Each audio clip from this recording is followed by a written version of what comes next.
Patuloy natin yung nakaraan. Ang nakaraan ay yung gusto i-bless ni Haring Saul, yung anak ni Jonathan. Si Mephibosheth. The kindness of the king. At basahin natin yung isang verse. Yan. 1, 2, 3, go. Sinabi sa niya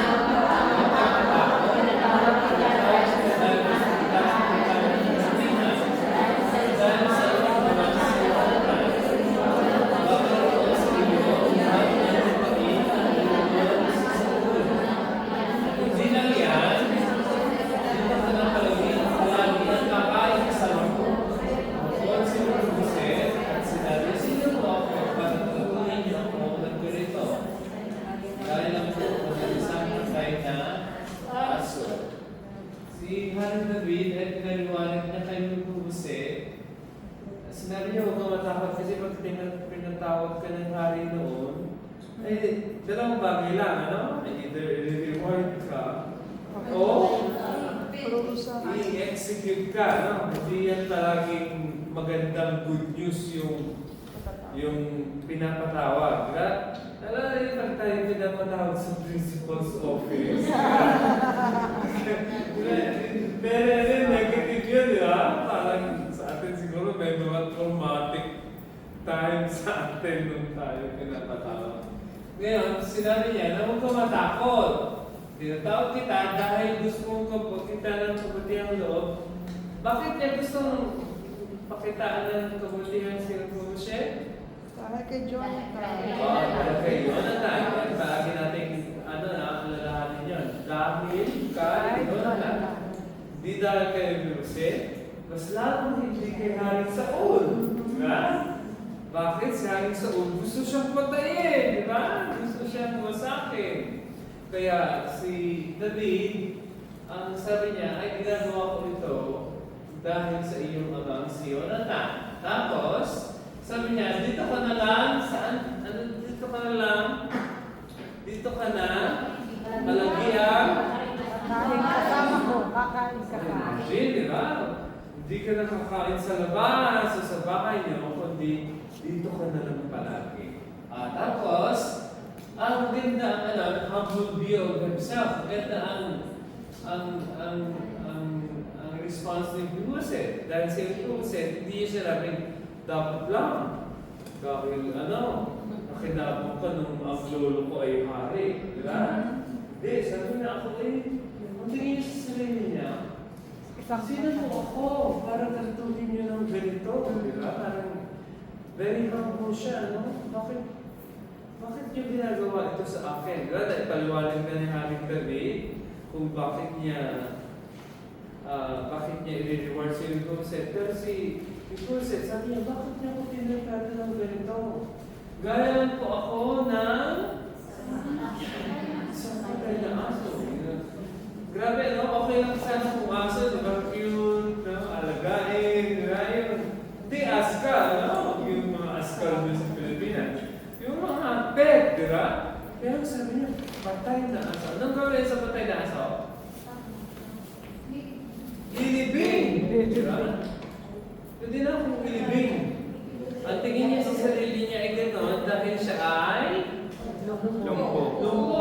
Di ba? Hindi siya makalakad. Kailangan niya assistance. Ang hirap noon, sa panahon noon, dahil wala pang wheelchair. Sa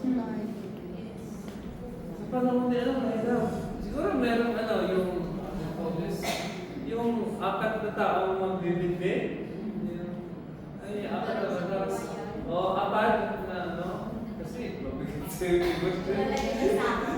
lalagay sa ganyan. Alam niyo, Box. apat kayo, hindi parang siya. Oo. May nalagyan, parang, carpet na makapal, tapos naitali siyang apat na, ay meron siyang pole, di ba? Tapos apat, ganun yung travel noon. Walang wheelchair, no? May wheelchair na ngayon. may kaluluit na eh. Di ba? May kaluluit na eh. Lagi kong nakikita si David, hindi niya ko nakikita sa to. Si David, may puso sa David na nagdadrive. Kaya, ito. Sabi niya, ngayon, bago ko makalimutan, gusto ko nung ilagay na lang natin sa yung application kaagad. Okay lang ba yun? Di ba makalimutan ko eh. Di ba tayo din, di ba? Minahal tayo ng Father dahil ba sa ginawa natin? No. Because of Jesus. Dahil ba nga sa mga tatay natin, ng nanay natin? Hindi rin. Dahil kay Jesus. Tandaan natin yun, ano? Lahat ng pagpapala ng Diyos sa atin, kahabagan niya at biyaya niya, ay dahil sa ginawa ni Jesus Christ sa cross. Diba? Na pwede natin sabihin na, Lord, sino po ako para talatuhin niyo ako ng ganito? Diba? Kailangan natin, meron tayong heart na ganon. Na, kunwari, ang nakita ko sa mga believers, pag dumadaan ng pagsubok, Lord, bakit? Lord, bakit? Bakit ako? Diba? Pero pag nag-bless siya, sabi niya, Tahimik. faithful naman ako sa Diyos eh. Kaya talagang i-bless ako. Deserve. Diba? Dapat ang response mo kung binibless ka ng Lord, Deserve. sa totoo lang, sa lahat ng ginawa ng Diyos sa akin. Hindi ko deserve ito. Yung sa lahat ng pagkakasala ko, lahat ng nagawa ko sa Lord, nalikod ko lahat ng ginawa ko kamali, pero minahal niya pa rin ako. Diba dapat na yung gano'n ang response natin, no? Hindi yung, dapat lang, dahil nagtatay ako, dapat lang ako i-bless ng Lord. Parang may kumpang ang Diyos sa'yo, no? Parang dahil ko yung nagtatay. Hindi, dapat lahat ng, kung ikaw nag-experience ng blessing ng Lord, sabi mo, Lord, dapat ako. Hindi dapat ako mag-receive ng ganito. Pero binibless mo eh. Pastor, bakit kailangan gano'n? Dahil it makes you humble. Una. Pangalawa, it cultivates a gratitude heart. Mas lalo kong masasalamatan ng Lord. Kung alam mo, hindi ka deserving, mas makakatanggap ka. Amen. Kasi kung minsan, napakataas na ng tingin mo sa sarili mo, na dahil sa ginagawa ko, kaya ako i-bless ng Lord. Di nakakalimutan mo na dahil sa cross, tayo binibless ng Lord. Hindi sa ating mga ginagawa, hindi sa ating katapatan, kundi dahil sa ginawa ni Jesus Christ sa cross. Hindi na alam ko mga sa iyong obedience, ay binibless ka ng Lord. Pero ang titignan natin palagi yung biyaya at grace, yung mercy ng Lord sa atin. It keeps us humble, number one. Number two, it keeps us grateful. Ito, sunod na tayo. Verse 9 and 10. Pagkatapos, tinawag na ng iba. Dati na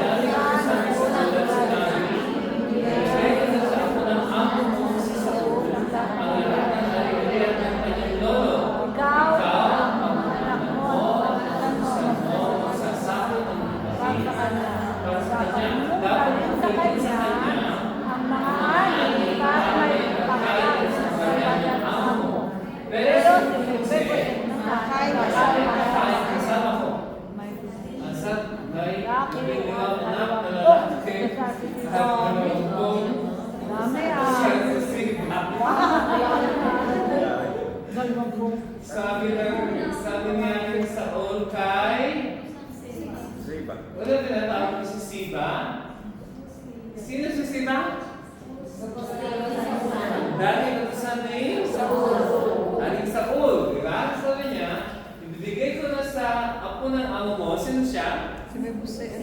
Ibibigay ko kay Mephibosheth ang lahat ng ari-arian ng kanyang.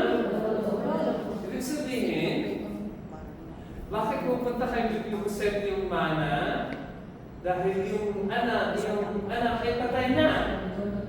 Posible naman si Saul ay, di ba, ang may-ari ay si Haring Saul, tapos ang susunod ay si Jonathan, di ba? pamana ng kayamanan ni Haring Saul ay si Jonathan, di ba? Tapos si Jonathan din, ipapamana niya yung kanyang ari-arian kay Mephibosheth. Ngayon, bakit si David ang nag-decide nito? Hindi. Dahil panay na si Jonathan. Wala na magpapamana. Di ba? Kaya sabi ni Haring David, ikaw ang mga anak mo, binigay ko na sa apo na kay Mephibosheth ang lahat ng ari-arian ng kanyang lolo. Di ba? May transfer of ownership. At tandaan natin na itinransfer na parang nilegalize ni Haring David yung transaction dahil wala nang magpapasa kay Mephibosheth. Patay na si Jonathan. Tapos sabi niya, ikaw, mga anak mo, Labing lima. ikaw, mga anak mo, at mga utusan mo, sino kausap niya? Siba, diba? Sabi niya, ikaw, Siba, at mga anak mo, lima, at mga utusan mo, ang magsasaka ng lupain. Para kanino? At dapat mo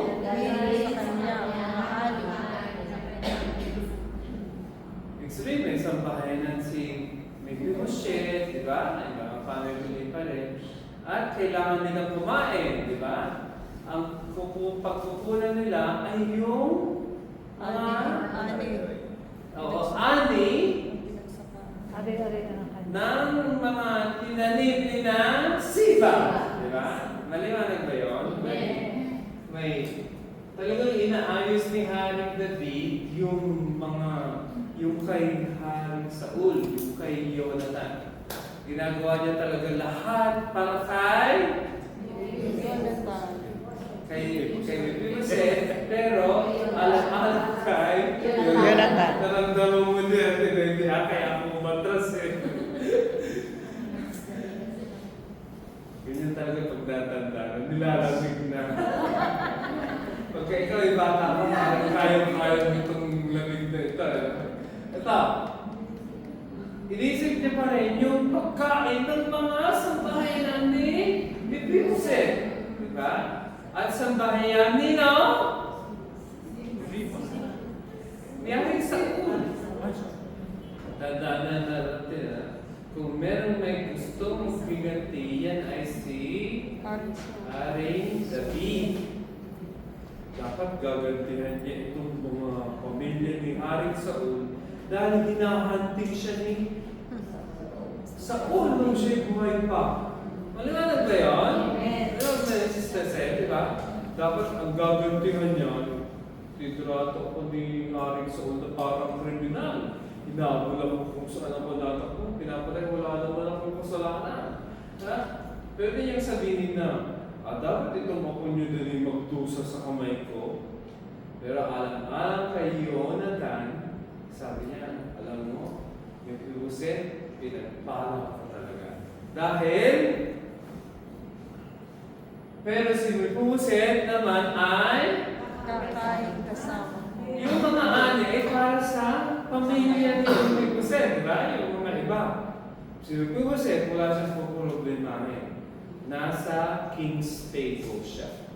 At gusto kong pumunta ng application ka agad. Ito ang application ko dito. Ang application ko, di ba, dapat si Haring David ay hindi niya i-bless si Mephibosheth dahil may kasalanan si Mephibosheth. Namana ni Mephibosheth yung mga foul play ni Jonathan. Ngunit alang kay ni Haring Saul, ngunit alang kay Jonathan, ay i-bless niya si Mephibosheth. Anong application ko na? Ito application ko doon. Di ba, kung minsan, di ba may mga conflict? Alam mo niya, anong Tagalog ng conflict? Hidwaan. Diba? May hidwaan. Minsan may conflict. Minsan sa context ng church, may conflict, di ba? O kung minsan, tayo mismo nag-aaway. At ibang reason yun, di ba? Kung minsan may masamang ugali. Kung minsan tayo ay hindi naman tayo pare-parehas, di ba? Bakit kami ni Melody nag-aaway? Dahil sa ibang pamilya ako lumaki, sa ibang pamilya sa lumaki. Magkaiba yung upbringing namin. Di ba? Kung minsan yung norms, yung kunwari acceptable sa kanila ganito, sa amin hindi. O kunwari acceptable sa amin yung ganyan, sa kanila hindi. In the end, nagkaka-conflict, di ba? Yung kung saan ka lumaki at saan ka, yung upbringing mo, kung saan hindi kayo nagkakasundo. Ito and it's even through a church. Diba? Tulad nito, nakakahayag na ako sa mga hindi nagsasagot ng divine healing. Dahil kami na lahat ay tapos na, ikaw na lang ang hindi. Pati kay Chaser, oh. Sana makonvict ka naman kung sino ka. Kamusta kami, ubag-ubag sa Erin, nakatapos na lahat. Diba? Hindi pa daw, buti na lang kaya. May sinabit ka ba? Meron, sir. Sa akin, bakit ako nahayag? Dahil kami na tapos na kami. Sino tapos na lang 3 lessons kung itaas ang kamay ng model? Ikaw na lang din nagtatapos. Oh, gusto.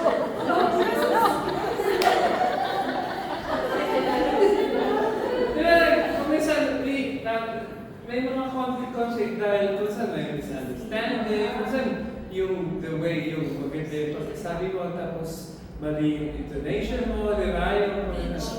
Kung minsan may mga talaga, foul-play, di ba? Kung minsan may nagawa talaga siya sa iyo. Pero,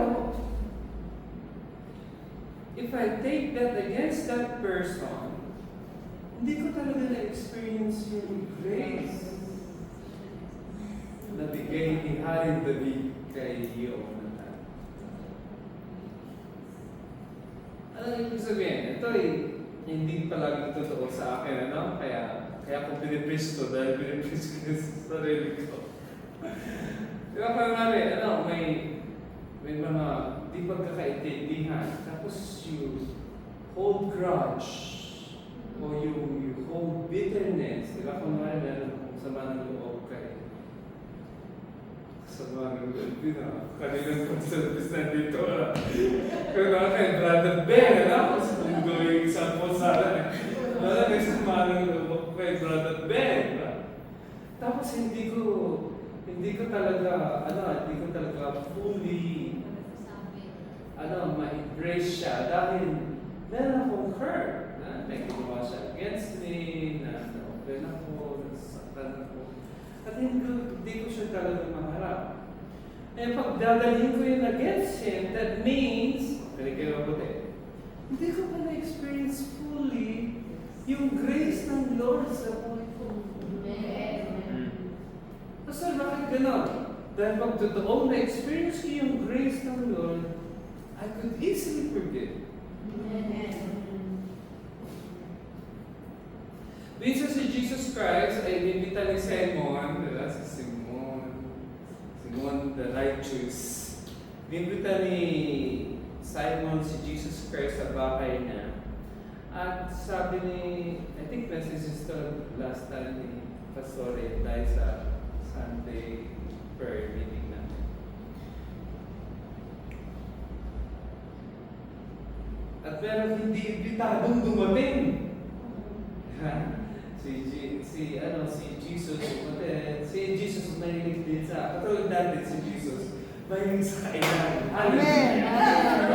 Kaya, huwag kayong makonvict kung kayo matakaw. Dahil sa ang tawag kay Jesus ay, ang tawag ng mga unbelievers kay Jesus is he's a glutton and a drunkard. Ibig sabihin, nakikisama siya, no? At forgive me, kung ano ba ang theology. Si Jesus nakikishot. Ano yata? Shut up, hindi lasing. Okay ba yung lasing. Lasing go ako, kaya alam ko yung lasing. He mingles with unbelievers and he tries to connect with them heart to heart para makapag-share ng message. Message of forgiveness and repentance. Love of God. Ito. Si Jesus ay imbitado sa bahay ni Simon and they come and tapos si Jesus basta may dumating na hindi imbitado at yung imbitado ay pumunta sa paalam ni Jesus at pinaghalikan, iyak siya ng iyak at yung kanyang luha ang pinabasa niya sa paa ni Jesus Christ at ano pinapunas niya? Buhok niya. Kaya delikado, hindi ako pwedeng maging gano'n. Wala akong pampunas, no?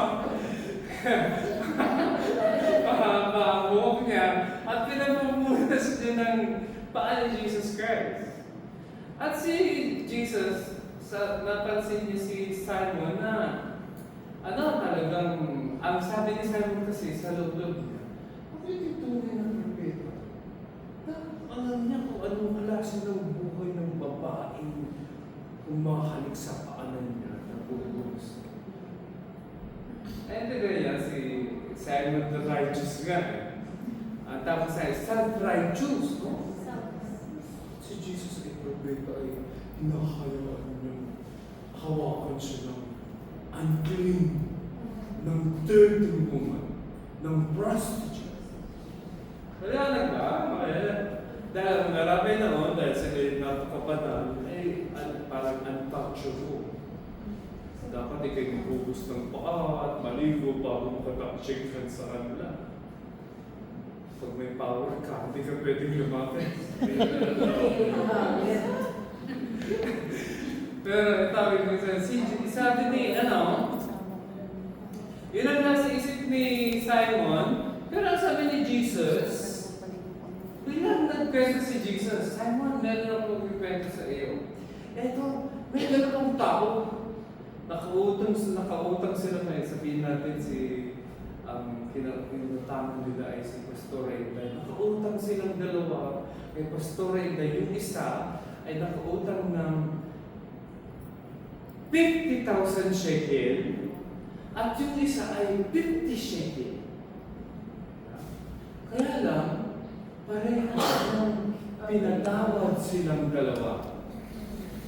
Nasundan niyo ba? Para si Pastor Inday daw, pinatawad niya daw yung dalawa. Ang tanong na si Jesus kay Simon, Simon, palagay mo, sino mas magmamahal dun sa nagpautang at nagpatawad? Yung nakautang ng 50? Yung nakautang ng 50,000? Anong sagot niyo? 50,000. Siyempre, di ba? Obvious ba yun? Bali, nautang ko sa Ate Jan ng 50,000 shekel. Praise the Lord. Tapos si Anne ay nautangan niya si Ate Janet ng 50 at pinatawag kami parehas. Halikan ko siya, mga kapatid. Hallelujah. At hindi ko siya makakalimutan. Pero yung 50 shekel, sabihin ni Anne, sa school niya. Di ba yung parang naintindihan niya yung...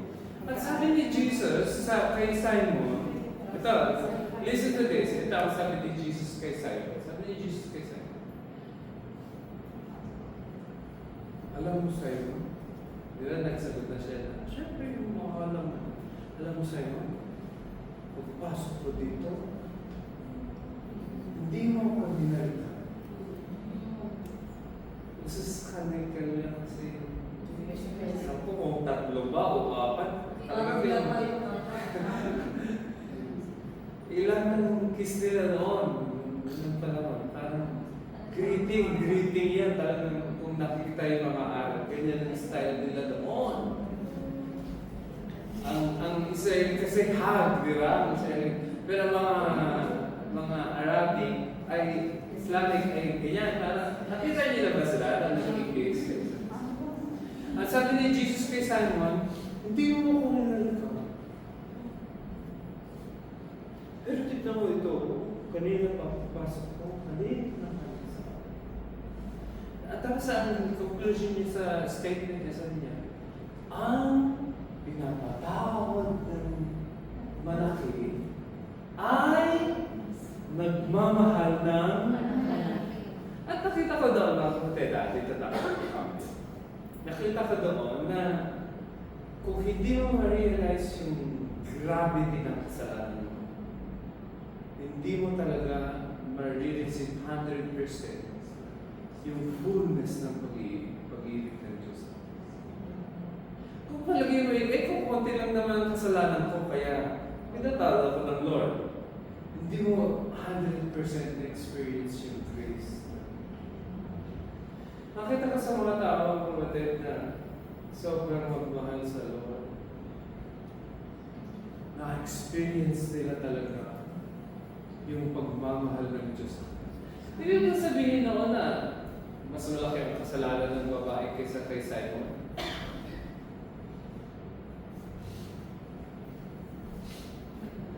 Tatahimik sa Baptist Church. Ang ibig kong sabihin doon ay mas malaki ang kasalanan ng babae kaysa kay Simon.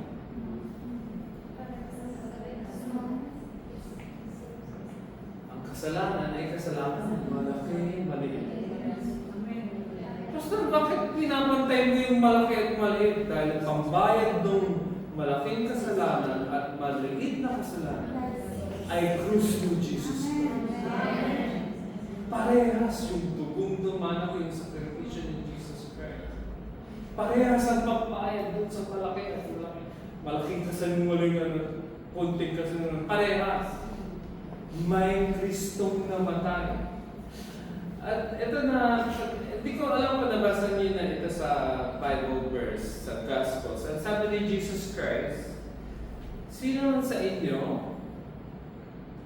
na hindi magpatawad sa kanyang kapatid nang mula sa kanyang puso ay hindi rin patatawarin ng aking Ama Sa langit. Amen. at talaga mga kapatid, sa buong panahon kong bilang believer, nagkaroon ako ng struggle doon dahil ang alam ko, listen, ang alam ko, kung patawad ng Diyos sa tao, and then sa cross ni Jesus Christ. Amen. Eh bakit ang pagkasabi ni Jesus, sino mang hindi magpatawad sa kanyang kapatid, ang kanyang buong puso ay hindi rin panatawarin ng Diyos ang.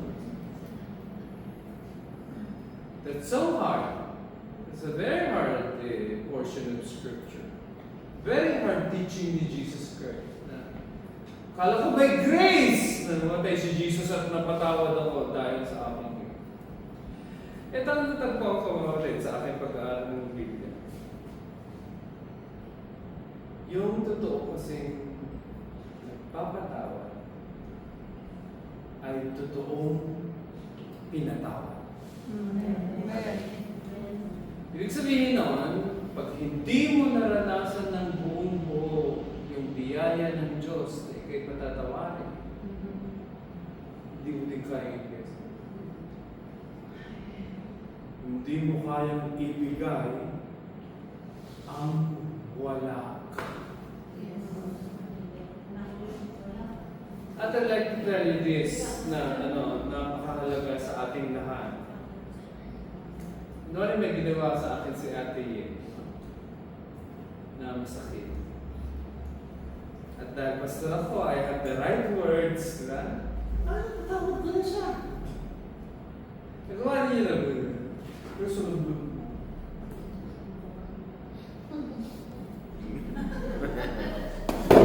Magkapasa na siya. Na-experience yun ba yun? Siyempre, Christian tayo dapat nagpupurgive. Sabi ng Jesus, forgive. Diba? Kaya, I forgive her. I forgive Ate Ye. Pero hanggang hindi mo siya bless, love, hindi pa rin mo siya nakapatawad. Kasi minsan ang ginawa natin sa forgiveness is only, this is very important, act of the will. Ito Ito mga kapatid, I'd like to change your mindset. Ang totoong forgiveness is coming from the heart. Tayo mga kapatid, pag nagkasala sa atin, ang tendency natin is to be hurt and retaliate. Tama ba yan? Muli mo na lang kung talagang baka po kasi pupunta na kayo sa langit and perfect na kayo. No? Pero kaming mga tao pa, when you get hurt, you want to retaliate. Diba? Yung sinasabi ko na bawal sabihin sa just L-I-N-T-I-K lang. Walang ganun. Sa galit mo, diba? Parang, and that's very normal. That's human being. Anong ibig ko sabihin, Pastor? Hanggang hindi ko ma-release from the heart, my key is from. Kasi I could easily do it by words. Pastor, kamusta si Ye? Ay, natawag ko na siya. Okay na, okay na. Pero pag ang heart mo ay wala sa tono, you haven't forgiven. Akala natin, ang forgiveness is an act of the will. And understanding in my study of Scripture, ang forgiveness is the grace of God. Maraming mga bagay na pinapagawa ng Diyos na hindi natin kayang gawin. Maliban na puspusin tayo ng biyaya. Ito ay ano na lang, ano? Closing ko na lang. Ang sabi ng Bible, we should love our enemies. At Manang Rema, meron ka bang naiisip na enemy? Ang ka na yata, di ka na nagbabasa. Meron ka bang naiisip na kaaway? Meron ka? Meron ka ba? Huwag ka magsinungaling, ha? Meron. Listen, pag yung kaaway mo, ang sabi ng Lord ay, love your enemies. Can we do it by ourselves?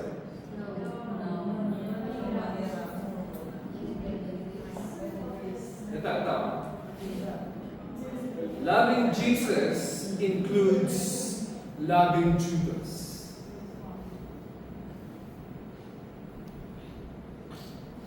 Narinig mo yan, Jenna? Yung pag-ibig ko daw kay Jesus ay dapat mahalin ko siya. Utos talaga. Alam pala, ayaw mo nang mahalin eh, di ba?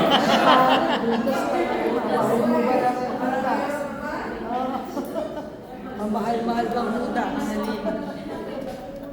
Pastor, why are you trying to say this? I'm trying to say, Kaya mo lang mahalin siguro. Pagpuspusin mo ng Lord ng grace. Amen. Para mo mahal ko siya. Dahil sa tautan, pamatay ko si Judas. naintindihan niyo ba? And sometimes most of our actions are built on what we can do. And we tend to forget that everything we do should be based on the grace of God. Amen. Na Lord, pag hindi mo ako sinamahan dito,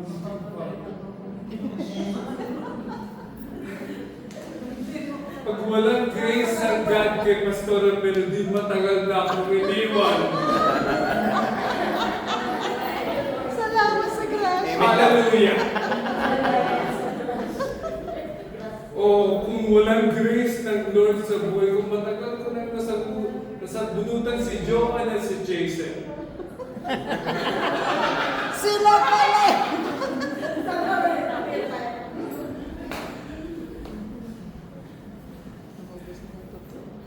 Lord, we thank you dahil nabubuhay kami Amen. because of your grace. Wala nang binura ka. At Lord, hayaan niyong makita namin yung condition namin katulad, Lord, ibig ko sa sino kami upang kami tatugin ng galit? Kami paano mga patay na aso? Pero Lord, kahit na ganito ang kalagayan namin, pinadala ninyo ang inyong bugtong na anak upang kami magkaroon ng kasama-sama kami, Lord, at pagkumbaba at lumalapit at hinihingi namin, Lord, puspusin mo kami ng biyaya. Biyaya, Lord, na mahalin kayo at higit sa lahat. Halin din si Lucas. Lord, we thank you for tonight. We love you. We worship you. In Jesus' name. Amen. Ay, lapit mo yun.